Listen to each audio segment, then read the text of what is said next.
이사야서 38장 16절 말씀입니다. 제가 말씀을 봉독하도록 합니다. 주여, 사람이 사는 것이 이에 있고 내 심령의 생명도 온전히 거기 있사오니 원하건대 나를 치료하시며 나를 살려 주옵소서. 아멘.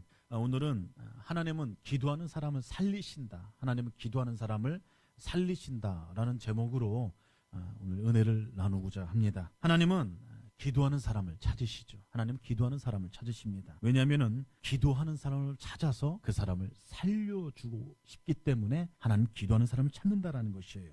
하나님께서 누구를 살려주시냐면은 기도하는 사람을 살려준다는 사실을 기억하시길 바랍니다.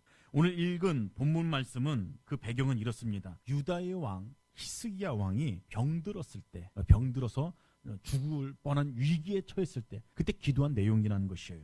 히스기야는 인간의 모든 것이 주님의 능력과 섭리에 있다는 것을 먼저 그렇게 고백을 합니다. 그리고 하나님께 치유해 주십시오, 치유해 주십시오 라고 그렇게 간청을 하게 되죠. 오늘 본문 말씀 16절 말씀을 다시 보시길 바랍니다. 주여, 사람이 사는 것이 이에 있고 내 심령의 생명도 온전히 거기 있사오니 원하건대 나를 치료하시며 나를 살려 주옵소서 라고 그렇게 고백하고 있죠. 여러분, 여기에 이에 있고 라는 말이 나오지 않습니까? 이 말은 하나님의 능력과 섭리 안에 내가 있다라는 뜻을 가지고 있어요. 하나님의 능력과 섭리 안에, 하나님의 다스림 가운데에 내가 있습니다 라고 지금 그렇게 히스기야 왕이 고백한다라는 것입니다. 우리의 인생이 그렇다라는 것이죠. 우리의 인생이, 우리의 모든 것이 하나님 손에 달려 있다라는 것입니다.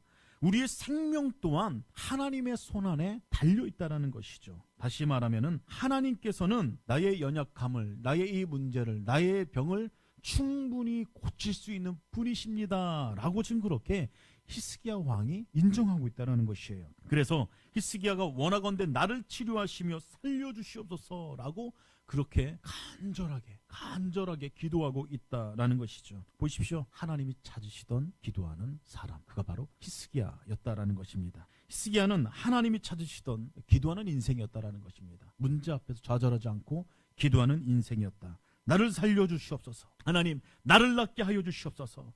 그래서 다시 일어나게 하여 주시옵소서 라고 그렇게 지금 히스기야가 기도하고 있다는 것이에요. 그랬더니 어땠죠? 하나님께서 히스기야 왕을 살려주셨다. 이사야서 38장 5절의 말씀을 보니까 하나님께서 이렇게 말씀하시죠. 내가 내 기도를 들었고 내 눈물을 보았느니라. 내가 내 수완에 15년을 더하고. 하나님께서 그렇게 말씀하지 않으셨습니까?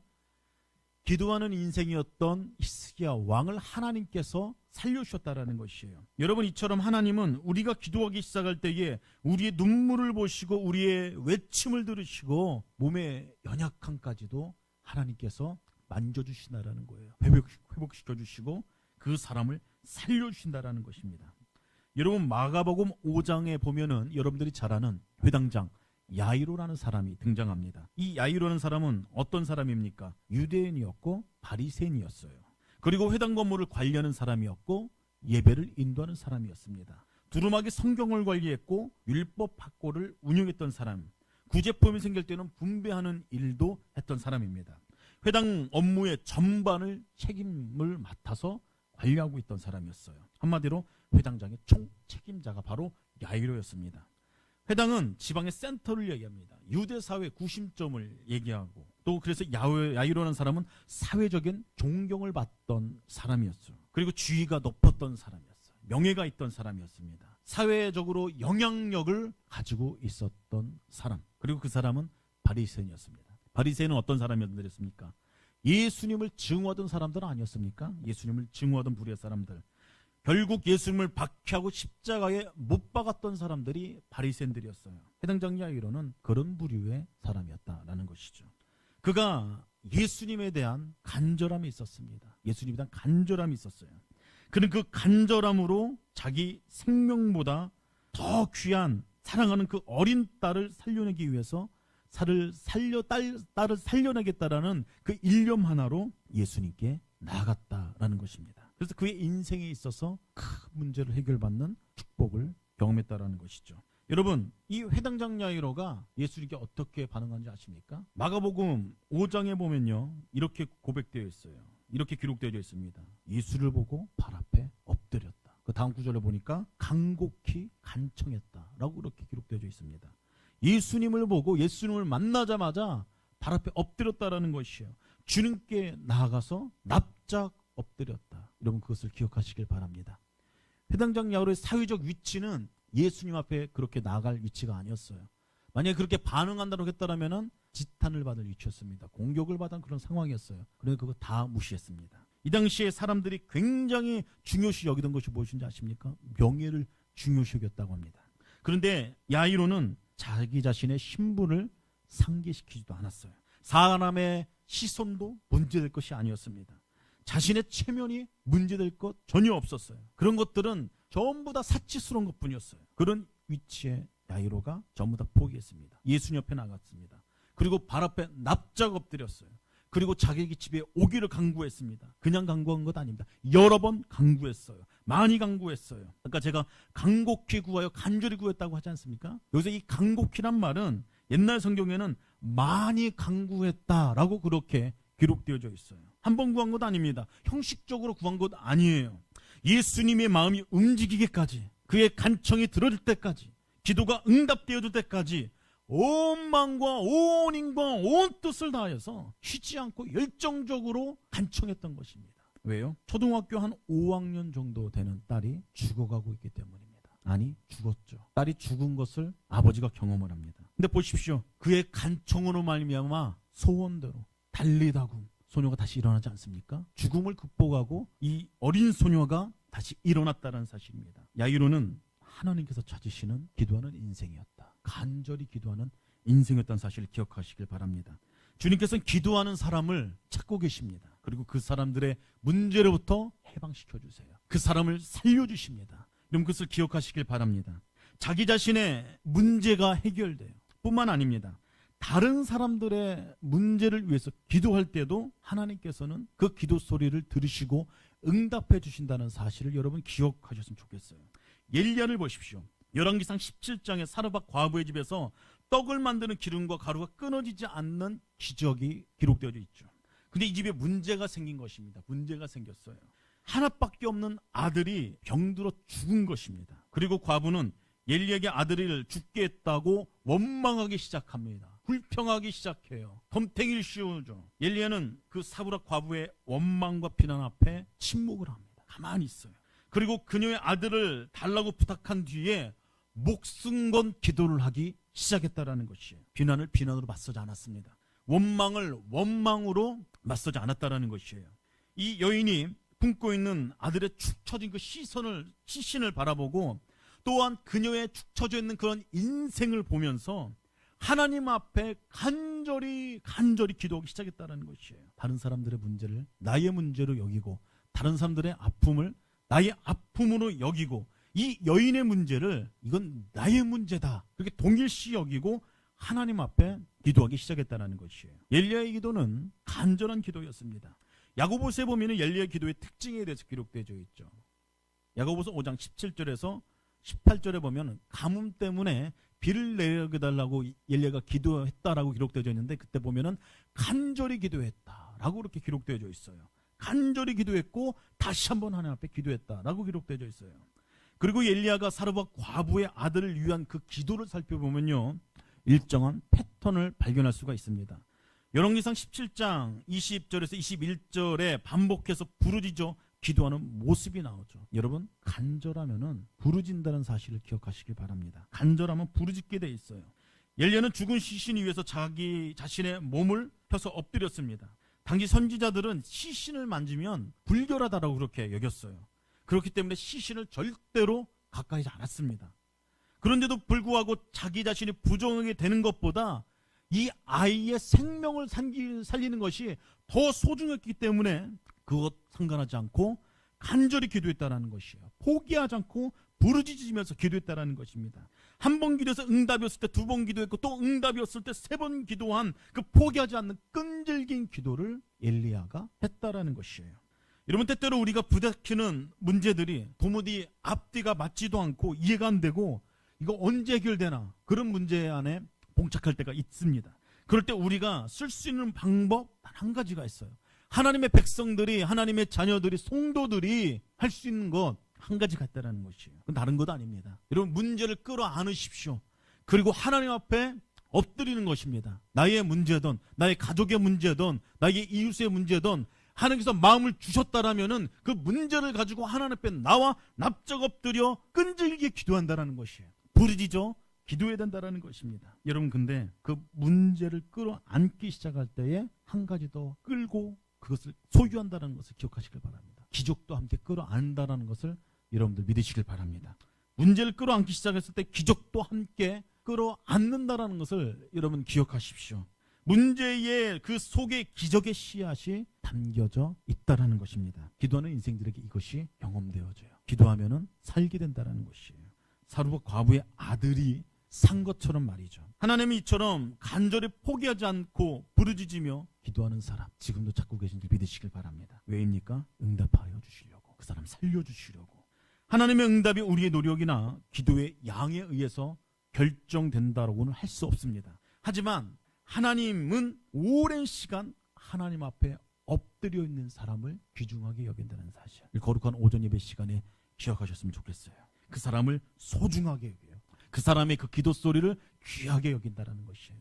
그 사람의 그 울려 퍼지는 그 외침 소리를 하나님께서 정말로 소중히 여기신다는 사실인 것이죠. 사랑하는 성도 여러분, 우리 세움교회 공동체 여러분들에게 이 귀한 믿음이 있기를 예수 그리스도는 축복합니다.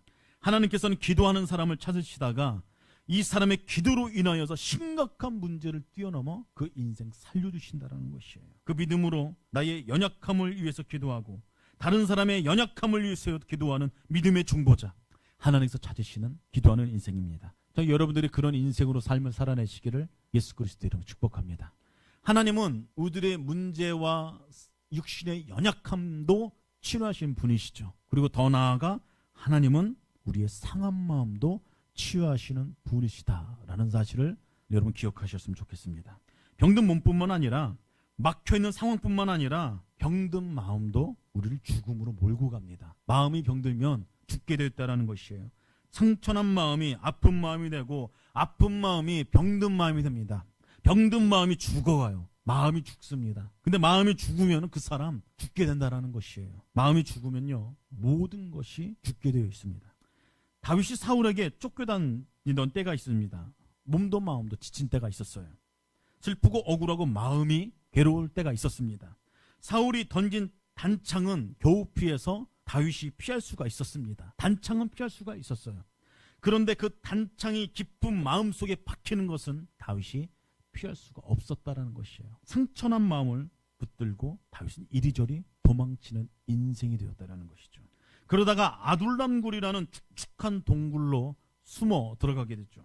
그곳에 숨어있는 다윗에게 수많은 상처받은 사람이 몰려들기 시작했다라고 성경은 기록하고 있습니다.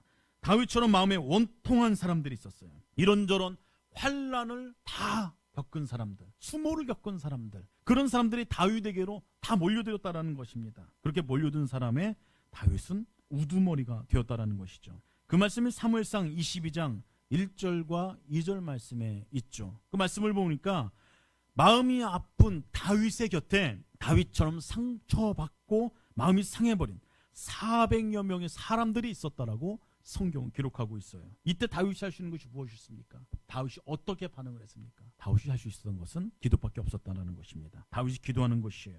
자신의 원통함을 주님 앞에 토해내기 시작했다는 것입니다.